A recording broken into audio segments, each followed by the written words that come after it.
জন্য বসে রইছি এই যে বসলাম এনে তুই পারলে আমারে তারাই দেখা জানি না তাই না খাড়া গেরিমিট বস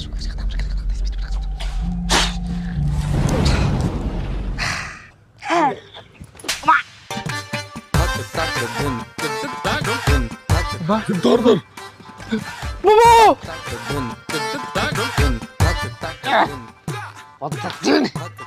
দাঁতটা একটু হলে ভেঙে দিত রে।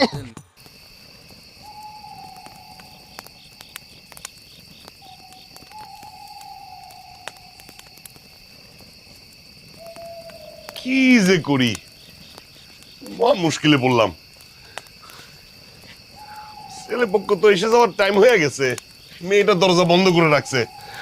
আব্বা আমার মনে হয় বুবুর কপালে বিয়া নাই আর আমার কপালও বিদেশ নাই। আর রাখ তোর বিদেশ, এক যন্ত্রণায় বাঁচি না, সে এসে বিদেশের কথা বলতো।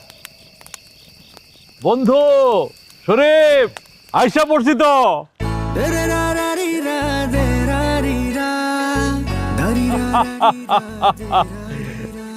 কতদিন পর দেখা।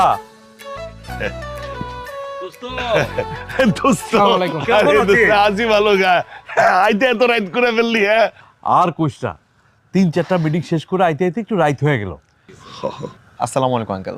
ওয়ালাইকুম আসসালাম। রাফি না? ছেলে বড় হয়ে গেছে, কত বড় হয়ে গেছে। যেই কাজে আসছি সেই কাজটা আগে সারি। আমাকে বায়া কই, ময়না কই, ওরে ডাক। পাত্রী দেখতে আসছি, পাত্রী দেখবো না? ময়না আছে, আজকে ফিরে যাবি মানে এটা কোন ধরনের কথা? আইসোস আজকে রাতটা থাক, খাওয়া দাওয়া কর। কতদিন পর গ্রামে আইসোস তাই না? গ্রামটা একটু ঘুরে টেরে দেখ।